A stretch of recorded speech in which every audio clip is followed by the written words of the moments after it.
Thank you so much for the kind introduction and for having me here, and to everybody for coming out tonight.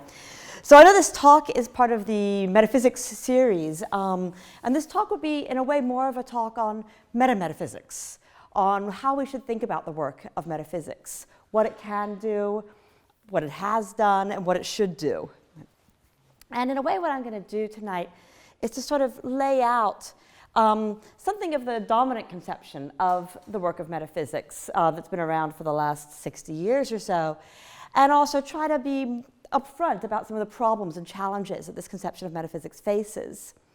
And then I'll try to present, at least in brief form, and tell you on a sort of different conception of what metaphysics can be legitimately up to, and how this avoids some of the problems of the older conception.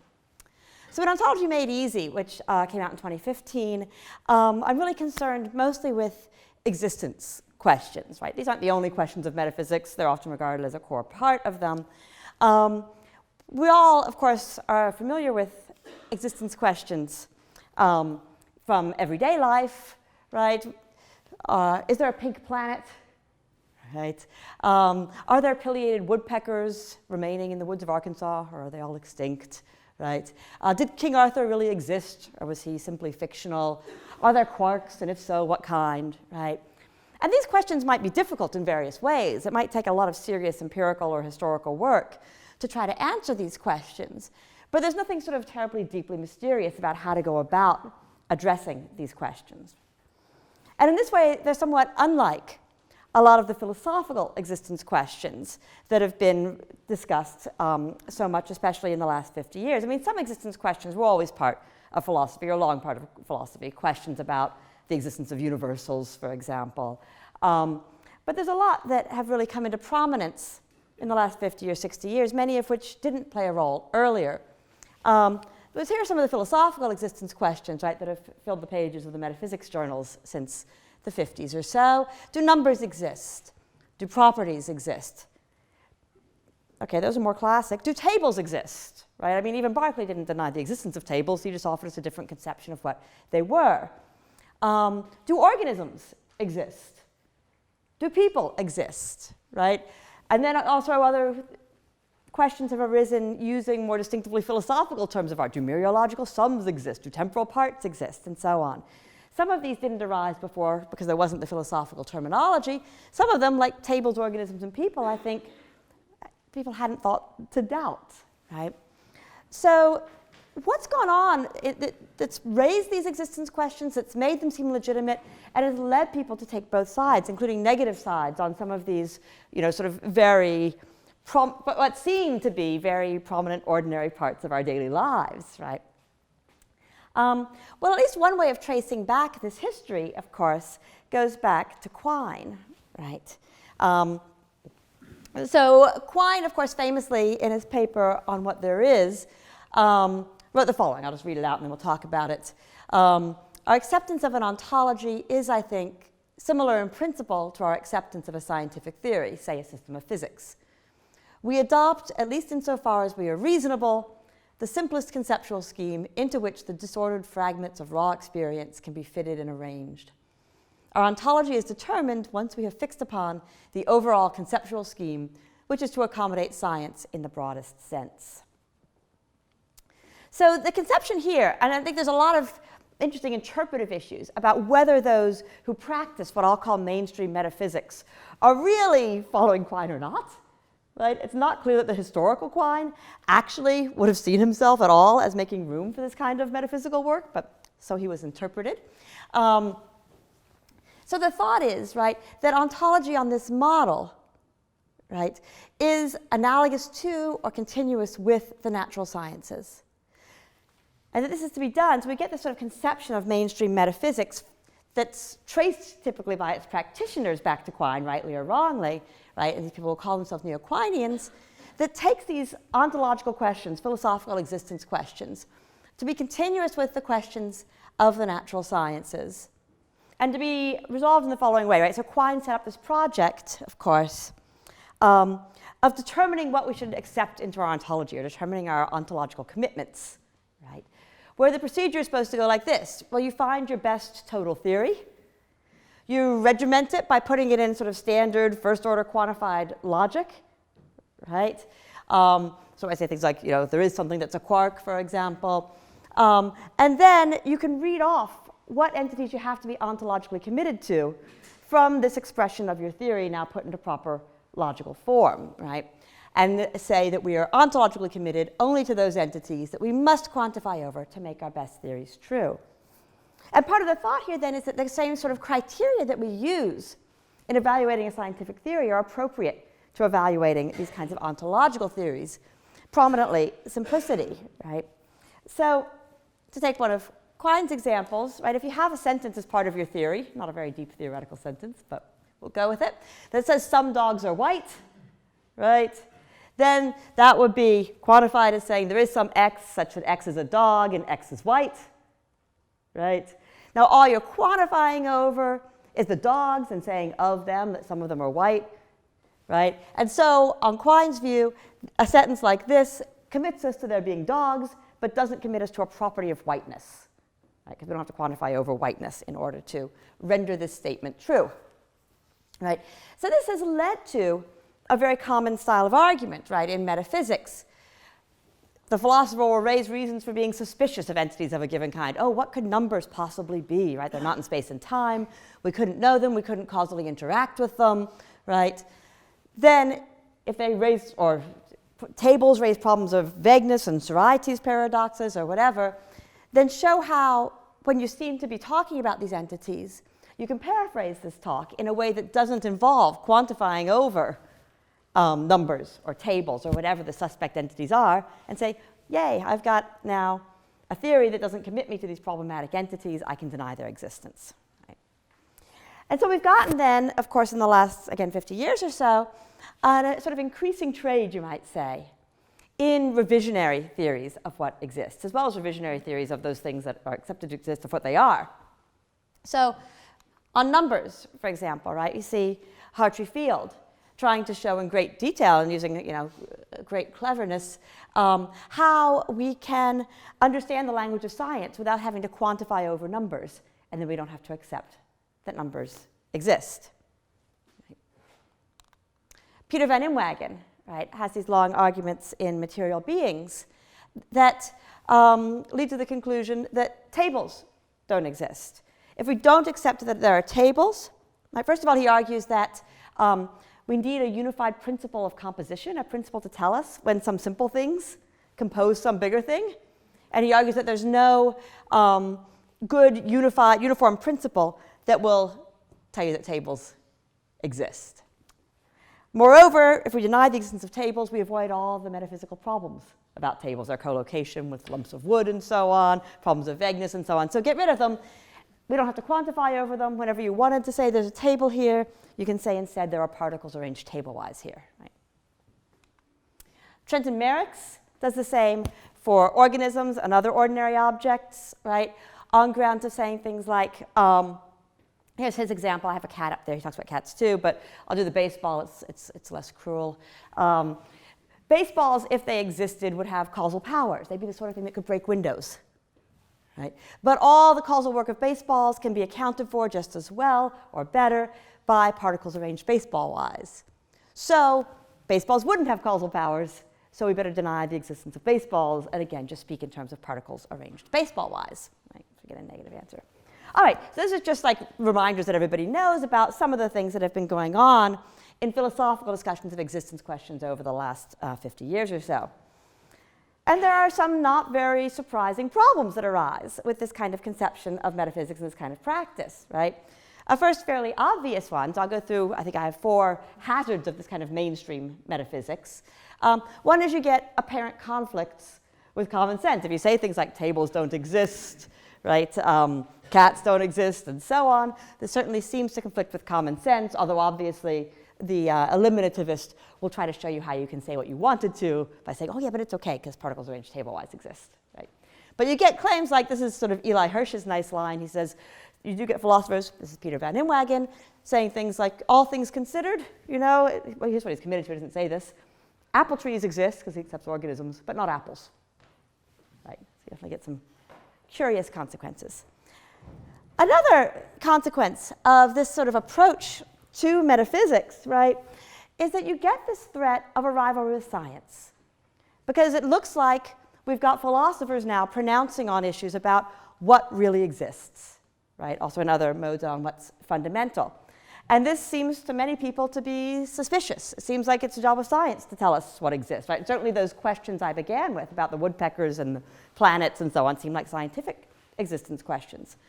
The challenge of a rivalry with science isn't new, of course. Philosophers were obsessed with answering this challenge 100 years ago, right? But it has been recently brought up again, right? Some of you have probably tuned into the Hawking and Mladenov book, where Stephen Hawking says, people have always asked a multitude of questions.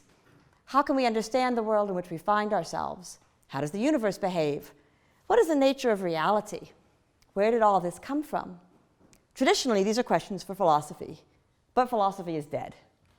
Philosophy has not kept up with modern developments in science, particularly physics. Scientists have become the bearers of the torch of discovery in our quest for knowledge. Right? So the thought that the job of metaphysics is in part to discover what exists, or some would say what really exists, right, leads to this kind of threat of rivalry with science. Here's another threat. Right? Our scientific theories, certainly in most areas of science, have gradually started to converge. They don't all agree on everything, but there's a sort of path of convergence, right, that lends us to believe that they're on to something.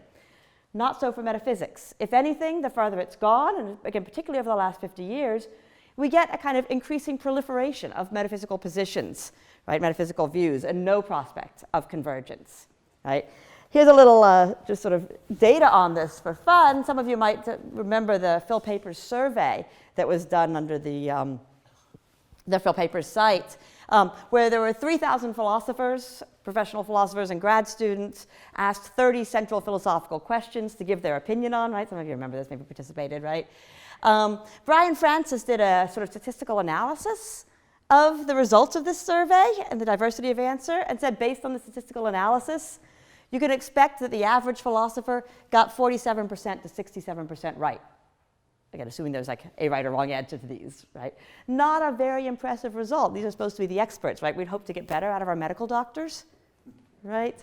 And so on this grounds, right, Brian Francis says, look, this is so bad that we should each reduce our confidence in any of our own philosophical positions. In fact, we should reduce our confidence to the extent that we should just suspend judgment on all of these major philosophical and metaphysical questions. Just shut up, right? Go to what I call a sort of skeptical torpor that says we better just find something more useful to do because we don't know what to say about those. If there's the answers, they seem to be hidden even from the experts. Another problem faced by this kind of mainstream metaphysics tradition is what I call a sort of epistemological mystery, right? How are we supposed to go about figuring out which of these theories is correct, right? According to all their practitioners, the purveyors of these competing theories, right, you can't figure it out empirically, right? They go to great lengths, the people who deny tables, to say, you can't disprove me empirically by saying, well, there's a table, I kick it, right? Here's one now. Because everything I say, when I say those particles arranged table-wise there instead, it's just as consistent with all of your experience and future experience as the view that there are tables. So these theories are empirically equivalent. How are we supposed to choose between them? Well, of course, the metaphysicians have something to say about this, right? The standard response, right, by those in sort of what I call serious or mainstream metaphysics, is to say, it's to appeal to the theoretic virtues. Now, they've got to be theoretic virtues other than empirical adequacy, because they're both equally empirically adequate, right, to manage this as a way of trying to say how we can decide which of these competing ontological views to choose. Right. Now, there's two versions, I think at least, of this kind of approach. Right? On one approach, the metaphysician says, look, metaphysical theories are like scientific theories. And so they are supposed to choose among them like we would choose among a scientific theory by appeal to these theoretical virtues. Empirical adequacy, that's usually a tie, right? Simplicity, explanatory power, and so on. The other version says metaphysical theories are confirmed with scientific theories. They've come as part of a total scientific theory, and they get their confirmation along with that theory. So let's look at those both briefly. I'll do the first one first. Laurie Paul has a nice paper sort of developing the view that metaphysical theories are confirmed in the same way as scientific theories are. She says, we use theoretical desiderata as guides to truth in metaphysics, just as we use such desiderata as guides to truth in science. If such theoretical desiderata are truth-conducive in science, they're also truth-conducive in metaphysics. But I think there's some reasons for worrying about this, at least. I'm not going to try to show you that it's totally wrong. I'm going to try to at least provoke some worries. One, as I already mentioned, is that typically metaphysical theories are empirically equivalent, whereas, as Laurie Paul acknowledges, this is very rare for scientific theories. So all the weight goes on the other theoretic virtues. But even when you attend to the other theoretic virtues, like simplicity, explanatory power, and so on, as people like Karen Bennett and Uriah Kriegel have argued in some detail, quite typically when you've got competing philosophical positions, right, they just involve trading off one virtue for another, trading off ontological simplicity for ideological simplicity or for explanatory power. So you don't get anything even approaching a kind of clear verdict. Another worry you might have is about these other virtues other than empirical adequacy, whether they should really be understood as truth-conducive or pragmatic, right? There's a lot of discussion of this, of course, in philosophy of science. But at least for virtues like, say, simplicity and so on, Phil Bricker has a nice paper on this, arguing that it's much easier to see this as a pragmatic virtue. It makes the theory easy for creatures that are cognitively limited like us to use, right? And that's why simplicity is important, but it's not at all obvious that it's truth-conducive. Finally, Laurie Paul and others pressing this line want to insist that, yeah, okay, so metaphysics is comparatively difficult compared to the sciences, comparatively uncertain. It's okay, we can live with that, but it's just a difference in degree. But I think there are also reasons to worry that there's a difference in kind here. Michael Huemer has a paper suggesting that any of those reasons you could give for thinking that parsimony is actually evidentially relevant in the sciences aren't going to carry over for metaphysics. Scott Shalkowski has a nice paper suggesting that we can get empirical grounds for thinking that inference, the best explanation, is a good method of inference for ordinary observable entities. Like you see something's been messing with your cheese in your pantry, you see some droppings, the best explanation you infer to is a mouse. You can confirm that this worked out well if you find that mouse, right? Not that you can get anything like that in the metaphysical case, right? You can't get this sort of independent confirmation of the success of inference, the best explanation. So I think there's also unresolved difficulties there about whether there's differences in degree or kind. But let me move on to the other view of the methodology of serious metaphysics that takes these theories to be confirmed not analogously to scientific theories, but along with our scientific theories as part of a total package. And this is a view that Ted Sider has developed and defended. It goes like this. Ted says, excuse me, we should believe generally what good theories say. So if a good theory makes an ontological claim, we should believe it. The ontological claim took part in a theoretical success and therefore inherits a borrowed luster. It merits our belief. This is all familiar. But a Lieber in structure, I'll say more about that, should say more. A good theory isn't merely likely to be true, its ideology is also likely to carve at the joints. For the conceptual decisions made in adopting that theory, and not just the theory's ontology, were vindicated. Those conceptual decisions also took part in a theoretical success and also inherit a borrowed luster. And so we have the feasible reason to believe that the conceptual decisions of successful theories correspond to something real. Reality structure. Right? So Sider's more interested not in discovering what exists, but in discovering the structure of the world, which he thinks of in metaphysical terms. Right? And he thinks of this as something that should be reflected in the conceptual scheme we use. But that we can have the correct conceptual scheme that correctly maps the metaphysical structure of the world, he thinks is confirmed along with the total scientific theory that this conceptual scheme forms a part of. Right? So I think this again bears some examination, right? Our scientific theories will presuppose a certain conceptual scheme that we'll utilize in expressing that theory. And also along with that, a certain ontology. Are we speaking in terms of things or waves or particles or what, right? But are these confirmed with scientific theories. Again, I think this is something I'd like to work on in more depth, but I think there's, again, at least a couple of grounds for worrying that they may not be. Steve Yablo has this nice way of distinguishing the assertive content of a theory from what is presupposed. All right, so bear with me for a minute. It goes like this.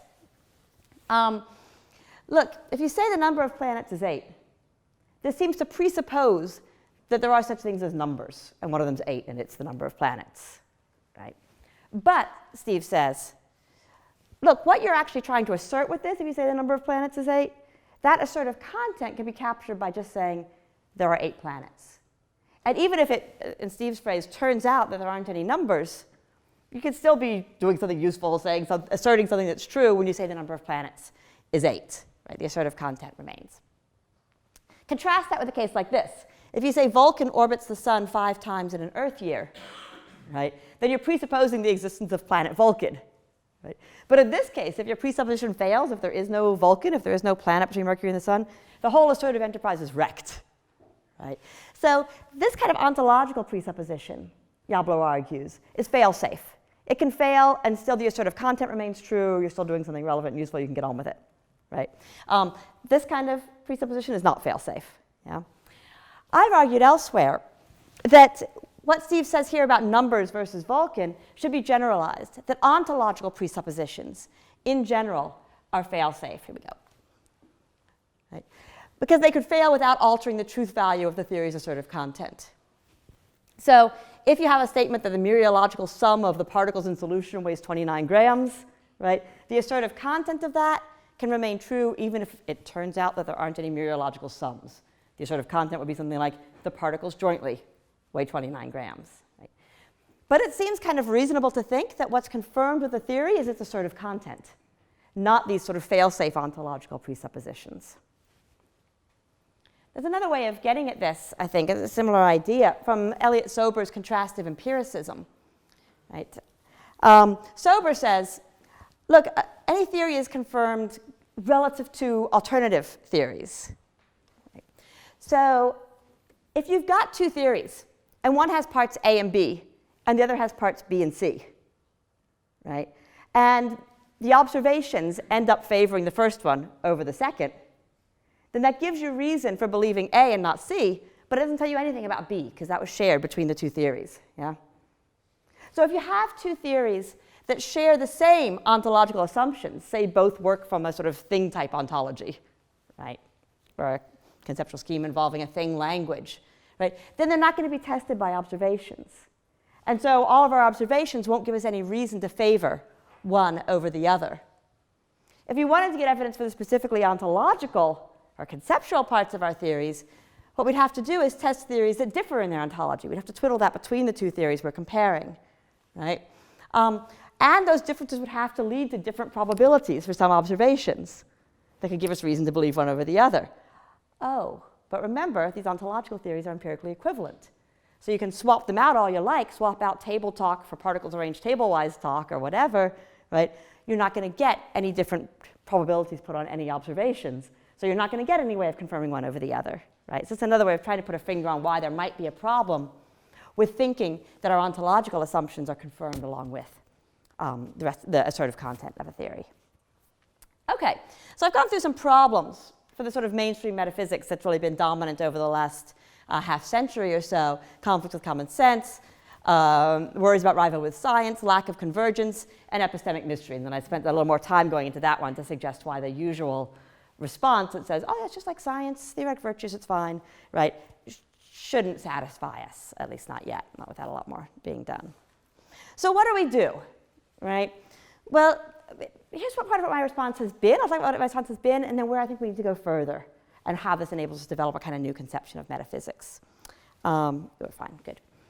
So first of all, I do think that the particular arguments that are given against objects of various kinds, against tables or persons or organisms, have to be taken seriously and should be addressed.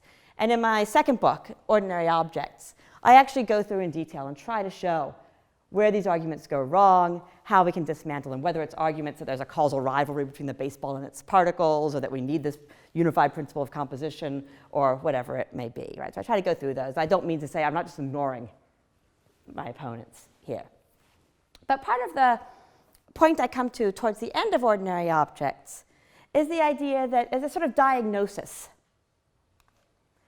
that the methodology that's been used, this sort of neo-Quinean methodology for metaphysics that's been used in so many of these arguments has gone wrong and needs to be replaced. That that's sort of the underlying source of the problem and the underlying assumption that makes these kinds of revisionary views and arguments for them possible. So in Ontology Made Easy, I argue that this methodology and the paraphrase strategy goes wrong, and I try to revive a kind of more down-to-earth view of how we can go about addressing existence questions, and also about the role of philosophy. In part, what I'm doing in that book, you can see as reaching back to a kind of answer that was given as to what the role of philosophy could be that was very popular about 100 years ago, and then has been sort of out of fashion since then, right? So way back when, right, as the natural sciences peeled off from philosophy, sort of ending with psychology, the beginning of the 20th century, into the 19th century, right, a standard answer to the question of what philosophy could do given the success of the natural sciences was to say roughly, well, look, philosophy can engage in conceptual work rather than empirical work, right?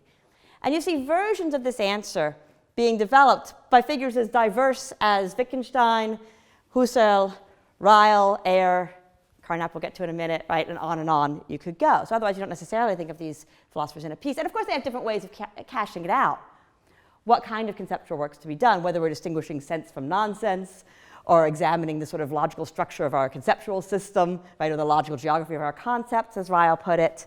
So there's of course, differences among them, but they all were, broadly speaking, looking to find a role for philosophy that involved conceptual work, and they could see it as not a rival to the sciences. Right? So again, among these figures, prominent is Carnap, and when we talk about existence questions, it's natural to turn to his work. So Carnap, who was also, of course, engaged in trying to critique a lot of traditional metaphysics, famously distinguishes two kinds of existence question, or two ways of taking existence questions, as internal or as external, right? Taken internally, and the way I read this, I sort of argue for this reading in Ontology Made Easy, internal questions are questions that are simply asked using a certain extant vocabulary with the extant rules of use in place. You could ask questions like, are there pileated woodpeckers, right? Are there prime numbers between 10 and 20, right? And you could answer these, according to Carnap, straightforwardly, either by empirical means. In the case of the woodpeckers, maybe you go stick your cameras in the woods and you examine the ground for droppings and so on, right? Or by logical means. In the case of math, you do some calculations and you figure out if there's a prime number in that range, right? But straightforward, not mysterious, right? But then you can generalize from these answers too, right? So if there are pileated woodpeckers, then there are organisms, right? If there's a prime number between 10 and 20, then there's a number, right? So you seem to be able to get these sort of very simple, trivial inferences from these familiar existence questions that are straightforwardly answerable to these kind of general ones.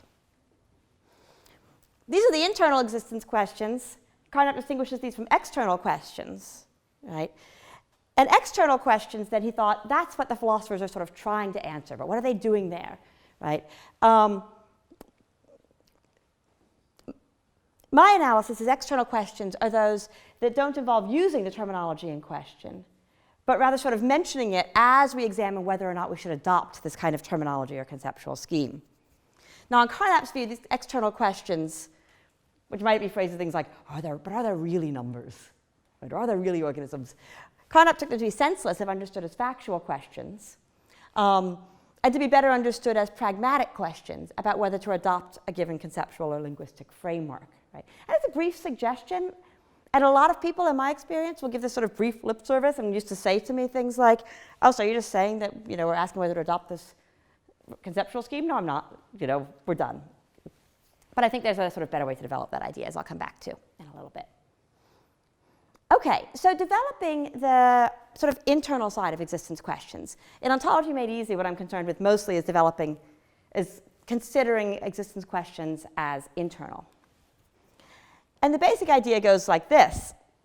Look, all those existence questions that are well-formed, taken internally, can be answered straightforwardly.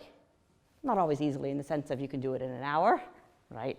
These empirical ones are going to be difficult. But straightforwardly using conceptual work sometimes, well, always concepts are involved, engaging your concepts at least, and sometimes also empirical work. So take a question like, are there tables, right? I do think those of us who have the table concept, which I assume is all of us, right, are entitled to answer that question easily by saying, why, here's one now. Yep, there's one, there are tables. Right? In other cases, many disputed existence questions can be answered by taking trivial arguments from fairly obvious premises, undisputed premises. Right, so here's one. There's all sorts of different easy arguments. And these aren't just me, right? They're also in the literature with the Neo-Phrygians for numbers. Stephen Schiffer developed some for properties and propositions and other things. Here's the easy argument for numbers. Start with an undisputed premise. Oh, there, it almost works, okay. Call only the paper ones cups, right? There are 2 cups on the table, right? No one's going to dispute that. If there are 2 cups on the table, then the number of cups on the table is 2. That sounds just like a sort of redundancy, right? This is what Schiffer calls a pleonastic transformation. So the number of cups on the table is 2. So there's a number, namely 2, the number of cups on the table, right? So we've moved from a sort of undisputed, obvious truth to an existential claim about numbers that seems to solve the philosophical question by trivial inferences from an undisputed premise. For properties, right? You can start from the square is red, undisputed, right? But you can again move by what seems like a sort of redundant inference to say if the square is red, then the square has a property of redness, where the latter just seems like a more long-winded way of stating the former. So there's a property of redness possessed by the square, so they're properties. I think you can even get these for tables and cats and other ordinary objects. Start from a premise that's not disputed by Van Imwagen and the believer in tables, right? There are particles arranged table-wise here.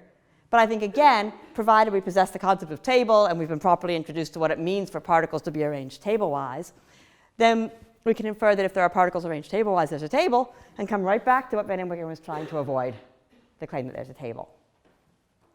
All right, now a lot has to be said, of course, in defense of these arguments, all sorts of objections brought up to them that I discuss in the book, and we can talk about in the Q&A if you're interested.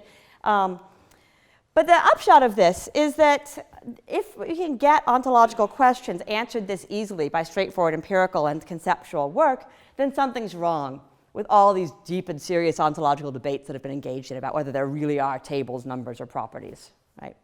And the problem is not that they're merely verbal disputes, right? But previously, that was thought to be the main challenge, Eli Hirsch's idea, that these just involve people talking past each other by using exists in a different sense. I don't think they're verbal disputes. I think these questions, taken in their internal sense, are answerable too easily to be worth protracted debate. You can answer it, and the answer is generally yes, it turns out. Right? And so we're done. And the eliminativist is generally wrong, the realist is generally right, and we can all go home. Right? All right, but here's the sort of feeling, and this is the kind of objection that came out of my book that I do take very seriously, right? So I've argued that these kinds of existence questions are easy in the technical sense that they can be answered by straightforward empirical and or conceptual work, right? But does it make them too easy? That is, how can you accept this view of ontological questions and still account for why people have been debating about these things for so long? For why these questions don't seem to be so easy, right? For the sort of eternal interest and persistence of metaphysics and its debates, right? So the question remains then, the question that comes up naturally is, well, look, if that's right about the existence questions, I actually do something similar for modal questions, but I'll leave that to the side for time's sake. What's left for metaphysics to do? Right? Well, one obvious answer, and this again harkens back to people like Wittgenstein and Ryle and so on from the 20th century. Well, one thing is obviously left to do is conceptual analysis, right? Descriptive conceptual analysis. And I don't mean to suggest that that's easy in the sense that you can throw it off in a sentence just by introspection or something like that. This can be very difficult work, right? This can involve examining relationships among our concepts, a concept of freedom and responsibility and morality and how these hang together. They can involve, as Strawson tried to do, trying to figure out the sort of most basic, sort of non-optional components of our conceptual scheme globally, right? They can also involve figuring out whether or not we should apply our concepts in new empirical circumstances, right? When should person apply? Now we've got all sorts of new medical technologies that we didn't have before. Should the concept of moral agent be applied to animals of various kinds? Now we know much more about their social lives and behaviors, right? There's all sorts of interesting work to be done in the area of conceptual analysis, and I don't mean at all to be denigrating that. And then, of course, there's Frank Jackson's sort of version of this. It says, like, part of what we're trying to do here is to figure out what to say in one set of terms, given the world that's described in another set of terms, right? What should we say about the world in mental terms, given its description in physical, for example? But still, I still kind of feel the pain of those who feel that there should be more for philosophy to do, or for metaphysics to do. So we seem to be left with something of a dilemma here, right? Either you can follow the sort of neo-Quinean route and treat philosophy as on a par with the sciences, right? But then we get these kinds of problems we looked like apparent rivalries of science, lack of convergence, epistemic mystery, right? Or you can uphold this kind of division of labor view that says, look, philosophy is concerned with conceptual analysis, the sciences are concerned with empirical work, but then the accusation goes, this gives us too shallow and uninteresting a conception of the work and value of philosophy, right? Ted Sider puts it rather sharply, saying, who would prefer exploring our perhaps parochial conceptual scheme to exploring the fundamental features of reality? Right? So there's been a lot of pushback among metaphysicians saying, no, I'm not interested in our conceptual scheme. That's boring, that's shallow, that's local. What we're interested in is the world, right? So part of the question is whether one can recapture anything like the intuitions behind that and recapture the importance of metaphysics on a kind of deflationary conception that avoids the epistemological mysteries. Well, there is something else that's left for philosophy, on my view, right? Remember I mentioned Carnap has this internal and external ways of looking at existence questions. So let's look again at these external existence questions. Right? Carnap wanted to interpret these as questions about the advisability of adopting a certain language or conceptual scheme, and kind of left it at that. I'm going to try to do more with it. So I want this following kind of picture. Right? Philosophy can be engaged in, obviously we can do, and we can certainly be responsive to others who do empirical work. We can also do conceptual analysis, descriptive conceptual work, figuring out how our conceptual scheme works, how it hangs together, how it should be applied in situations. But that's not all we can do. I also think we can be and often have been engaged in what you might call normative conceptual work, what's sometimes called work in conceptual ethics or conceptual engineering. Right? Asking questions like, what concept of art or person or freedom should we use? And for what purpose? Or do we need different ones for different purposes in different contexts? When and how should we revise or precisify our concepts? Right? Supposing we need to precisify the concept of death or table, I'll talk about that. Which concepts should we retain and which should we reject? When should we decide a concept is just problematic or either logically or morally or something else in between and get rid of it? And when should we keep it? So I want to say a little bit more about what it involves to think of metaphysics as involved in this kind of normative conceptual work, which I've come to think is the most interesting side of work in metaphysics. So I want to suggest that this conception of metaphysics as engaged in descriptive and also normative conceptual work gives both a good way of accounting for at least much of what metaphysics has done. It's going to maintain continuity with a lot of historical metaphysics, maybe more than you might think at first. I don't have to say all of it. Some of it I might be able to show as problematic on other grounds, as I've tried to do in other places. But it does give a way of accounting for much of what metaphysics has done by interpreting a lot of these classic debates about what a person is, or what art is, or what freedom is, as really engaging in what's come to be called metalinguistic negotiation. And I'll talk more about that in just a minute. Secondly, I want to argue not only that a lot of historical metaphysics can be understood as engaged in metalinguistic negotiation, so we don't have to throw the baby out with the bathwater here, but also that we can use this as a way of getting a conception of what legitimate work metaphysics can do, regardless of what it has done. going forward, what we can contribute that doesn't lead to a kind of rivalry with science or epistemological mysteries or these other kinds of problems. Right? Okay, so let's take those in turn. Metalinguistic negotiation. So David Plunkett and Tim Sundell have this series of papers on metalinguistic negotiation. And the idea is this. Look, in a lot of our discussions, including a lot of just kinds of arguments you'd have with your friends in the pub, right? What we're interested in sometimes isn't disputing over a factual issue. But what looks like an object-language dispute about a factual issue is really in disguise a way of pressing for one way or another of using certain terms. So their original example comes from a debate on sports radio. Apparently Sports Illustrated did a list of I think it was the 100 greatest, 50 greatest, I don't know, athletes of all times. And the racehorse Secretariat got onto that list, right? And there's this huge debate on sports radio. Is Secretariat an athlete? Right? Some people are saying, oh, yes, great athlete. Others saying, no, a horse can't be an athlete. It's not an athlete at all, right? Now, when one says Secretariat's an athlete and the other says Secretariat isn't an athlete, they look like they're contradicting each other, right?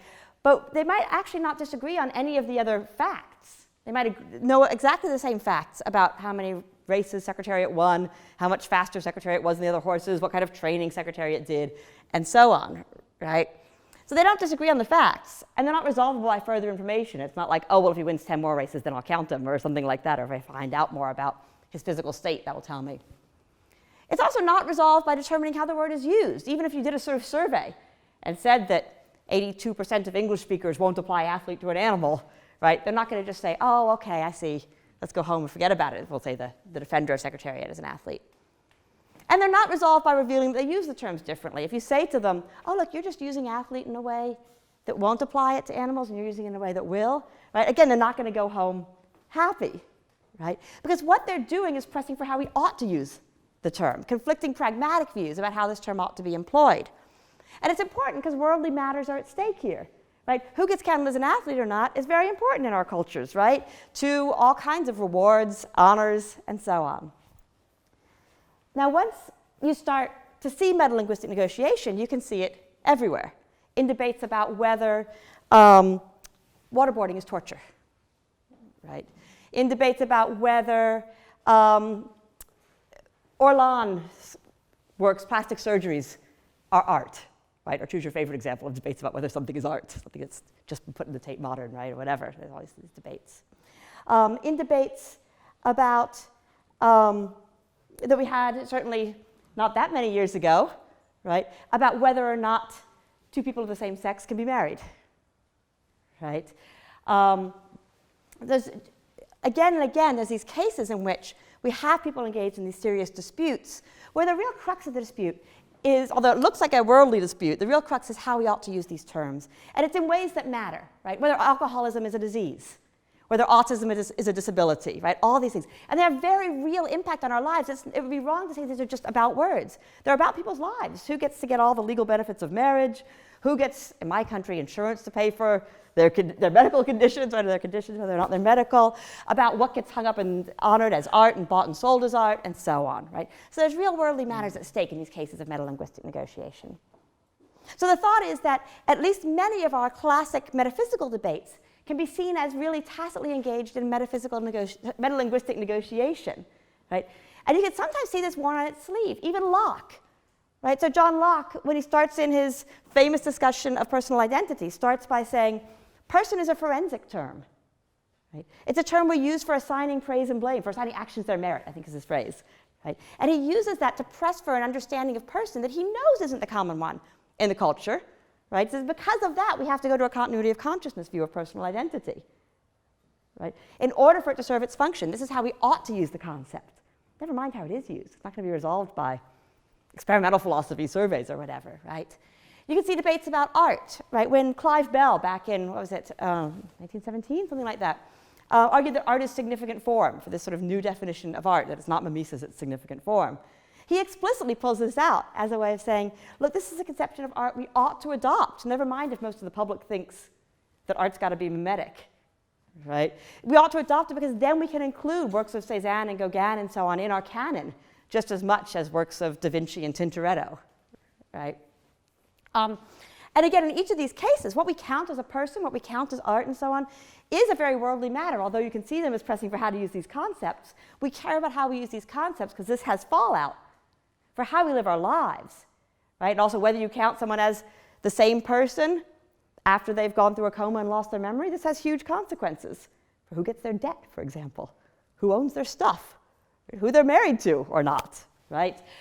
More broadly, who we count as a person has huge consequences regarding whether we count the fetus as a person, whether we count corporations as a person, as my country has so wisely decided to do, and so on. All right, so that's obviously making this case requires a lot of particular case studies in the history of metaphysics, and I've just tried to sort of gesture at how some of these can go. But the hope is that seeing them in this light can make good sense of what metaphysicians have been up to in a lot of our classic debates in a way that enables us to still see them as doing something sensible and of value, not just be saying something that would be trivially true using one definition or trivially false using another. Right? And so similarly, when you see the sort of revisionist arguing, say, there's one, Mark Sagoff argues that no work of art survives replacing even the tiniest part, right? Again, if you use our current conception of art, that seems just false, right? All our practices in museums say you can restore a little bit, right? You got to do it in certain ways and carefully, right? But you can see him, instead of saying something trivially false, as making a recommendation that given the role that art plays in our lives as objects of historical value, that we should treat it as something that's destroyed by even the tiniest alteration. And then you can assess it. You may still not like the proposal, but it's not crazy now, right? And we can assess it on more transparent grounds. Okay, so that's how the sort of strategy I want to use to try to make sense of a lot of classic metaphysical debates. How am I doing? Yeah, we're okay. What can we do going forward in metaphysics? What can we as metaphysicians be up to, right? And the conception that I want to press for here is a conception that says part of what we can legitimately be up to isn't just conceptual analysis, but also this kind of normative conceptual work that you might think of as involved in what Carnap called conceptual engineering. There's a little twiddle on this, right? Carnap was interested in formal languages and building them from the ground up. Most of us metaphysicians, including certainly me, are concerned with concepts that we already live with every day. Freedom, art, person, object, table, right? So conceptual engineering in these cases, I think, you can't think of as if you're building a structure from the ground up on an open prairie. Right? It's more like retrofitting a building for earthquake safety. Right? You've got your concepts there, you've got to sort of work with what you've started with. So I think if you're doing conceptual engineering, one place you have to start is with what gets called in computer sciences, maybe also in engineering, reverse engineering. Look at your concepts, try to figure out what function it has served. Why has it been useful for us to have around, say, noun concepts, noun terms for numbers, or a concept of truth, or moral concepts, or a concept like a mammal, for example, right? And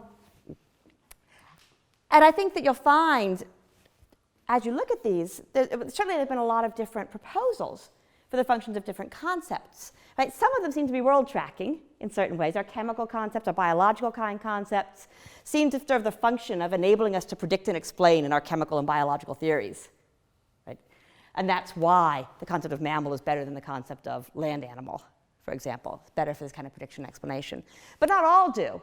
Right? So think of Steve Yablow's view that number concepts, the reason it's useful to have number terms in our vocabulary, what couldn't we do if we didn't have them?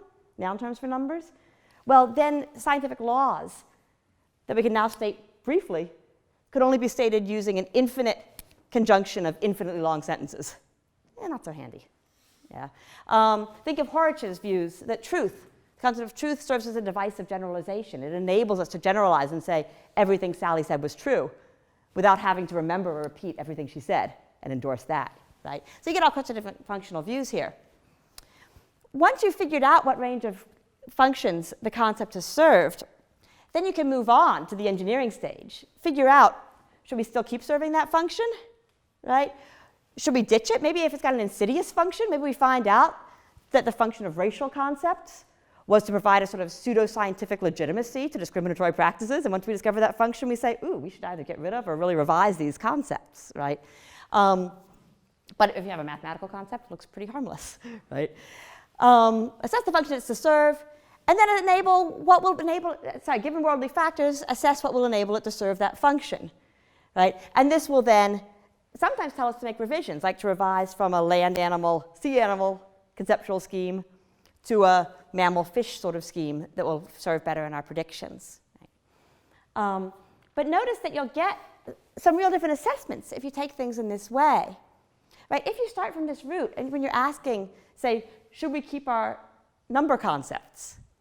You won't start by saying, ooh, numbers, they're mysterious, they're not spatiotemporal or causal. Can we find a way to paraphrase our talk so that we don't have to refer to them? We can say numbers don't exist. Instead, you'll say, oh, number talk, it serves a really useful purpose of enabling us to simplify our laws. Yeah, let's keep it. And given that number talk, we become entitled to say, oh, there's 2 cups on the table, so the number of cups on the table is 2, so there are numbers. So we get some if you take this kind of approach, and you start to think of the proper work of metaphysics as involving this kind of normative conceptual work, not trying to make deep discoveries about what really exists, right? Then we end up with some very crucial methodological differences from mainstream metaphysics, right? We won't, in trying to do our metaphysics, be appealing to theoretic virtues by analogy with the scientific case. We'll be doing this sort of upfront pragmatic work of figuring out what function we want our concepts to serve, what's going to serve them well, what functions we should serve. Right? We don't have to, with Cider, suggest that our ontology is sort of confirmed along with scientific theories and rely on that dubious assumption. We still have simple, straightforward, familiar methods. We proceed empirically in answering questions about woodpeckers, for example, or tables. We can proceed analytically when we're doing our straightforward descriptive work in conceptual analysis. And we proceed pragmatically when we ask what functions our concepts have served, what functions more deeply they ought to serve, and how we ought to design or redesign or modify or precisify them to serve that function. We got time for this? I got an example if we've got time. So here's a nice example, right, of ways in which worldly constraints can press you to revise a concept. Right? Take the concept of death. Right? What's the function of the concept of death? Well, it's probably got many functions. Bernie Gert, along with some co-authors, has this nice paper suggesting that at least some of the functions of the concept of death are to tell us things like when medical care should cease, when the reading of the will should begin, when a successor should be appointed if you're president or in some high office, things like that, right? Some of these are medical, some are not. 100 years ago, it might have been fine to have a concept of death that used as a criterion. We're going to call somebody dead when they stop spontaneously breathing, right? And that only precisified it to within a day or so. Nowadays, right, we've got new medical realities. People at the end of life are often on life support systems that are costing, again, certainly in my country, and it's costing the national health too, right, thousands of dollars a day, right? Also, we can do organ transplantations now, but they're going to be more successful the sooner you get them, right? Preferably before the person's even dead, from that point of view, right? So you have reason, given the new medical realities, to try to precisify the concept of death much more so than it had been before, right? In order to maximize the success of organ transplants, to minimize the debt on families for unnecessary medical care, and so on. So this is a way in which you can see, again, I just want to give an example of how once you've got the function of a concept, you can appeal to these kinds of worldly constraints as ways of motivating conceptual change. Right? Okay, but again, we don't have anything other than sort of, we have pragmatic questions about what function the concept ought to serve, empirical questions about what's going on that's going to require us to make changes in order for it to better serve that function, and analytical questions about how it works. Okay, so as I mentioned a minute ago, this can lead us to getting very different evaluations of some of these first-order metaphysical questions. I talked about the case of numbers a minute ago. Similarly for persons, so here's an interesting upshot, right, that we no longer have to think that when you have competing theories of personal identity that one is right and the others are wrong, or at most one is right. We might need different concepts of person for different purposes. For medical purposes, we might need one. For legal purposes or just personal relationships, we might need another, right? So we become open to a kind of pluralism about the concepts we employ, instead of thinking, oh, we're discovering the true essence of person, and one must be right and the other is wrong, or we need a maximally sort of parsimonious theory. So just to sort of close by making the case for this kind of deflationary approach to metaphysics, right? If you take this kind of approach to both the internal and external existence questions, well, you will, on the whole, get the common sense answers to our existence questions taken internally. You're going to get the answer that, yes, there are tables, yes, there are persons, yes, there are organisms, etc. But we don't have to call the revisionists who say there are no tables, or there are no numbers, there are no persons. We don't have to call them crazy. We don't have to say they're just stating things that are obviously false, because we can see what they're doing as pressing for a kind of revision in our conceptual scheme. Sometimes a revision that's ill-motivated once you get the new methodology on the table, right? If they're motivated by the perceived need for parsimony and so on. But at least we can see what they're up to. This kind of conception of what metaphysics has done and can do is also nice because it avoids a rivalry with science. I don't mean to suggest that philosophers or metaphysicians just do conceptual work and scientists just do empirical work. Scientists also get engaged in this kind of revisionary conceptual work, right? Biologists are very concerned with what species concept we ought to employ. I think they have 20-something that are used in different corners of biology, right? But there is a difference in type of work. In taking a conceptual scheme and trying to answer empirical questions while using it, versus in analyzing how the scheme works and figuring out how we ought to modify it. And that latter kind of work is work that we might hope that philosophers, with all their concern traditionally for conceptual analysis, all their expertise in logic and inference, could be particularly helpful with. Right? There's work left to be done that's not just done by the empirical work of the natural sciences. Secondly, whereas the mainstream metaphysics view that saw metaphysics as analogous to science suffered from this sort of divergence of metaphysical theories that Brian Francis suggested should lead us to a total skeptical torpor and just dump those questions and go do something useful, right? On this conception of metaphysics, right, we get, as I mentioned a minute ago, the prospect of a pluralism of answers to our metaphysical questions. If we need different concepts for different purposes, or maybe we need a different kind of concept over a different time and different empirical realities change, right? But that's not an embarrassment on this scheme, right? Conceptual engineering, like civil engineering, you don't have to have a unique solution to a problem of how to build a suspension bridge over this chasm. There may be more than one that will meet the desiderata. It doesn't mean they're all equally good either, though, right? And having more than one, right, is okay on this concept. In fact, sometimes it's useful because then we can serve different purposes by adopting different conceptions of person or art where we need to. And here we can see why falling into a kind of skeptical torpor would be exactly the wrong reaction, right? Because these are concepts that matter. We have to have some concept of person. For our legal theories, for interactions with each other, we have to have some concept of death to employ. Just giving up and going home would be exactly the wrong move, right? We also get this epistemological clarity. No longer do we have this picture that metaphysicians can sort of peer into reality and discover its fundamental structure, nor do we have to buy into this sort of dubious analogy with scientific reasoning, because all we need is work to answer those questions that are answerable, work that's empirical, and that's conceptual either descriptively or normatively. And on this model, metaphysics then, once we see it as also concerned with this kind of normative conceptual work, remains deep, interesting, difficult, and worldly, because again, what concepts we employ and how we employ them matters hugely to the structure of our lives together, right? Think about how much it matters whether we think anyone's ever free and what the concept of freedom is, how this is tied up to our practices of punishment, blame, praise, reward, all these things, right? And so metaphysics, taken in this external sense, still retains a kind of worldly relevance, depth, and difficulty, but without the epistemic mystery or the sort of apparent rivalry with science. So the case I want to make then is that by shifting to this kind of deflationary conception that sees the work of metaphysics not as a quasi-science, but as rather involved in answering questions primarily by what we're contributing anyway, is conceptual work, descriptive and normative, right?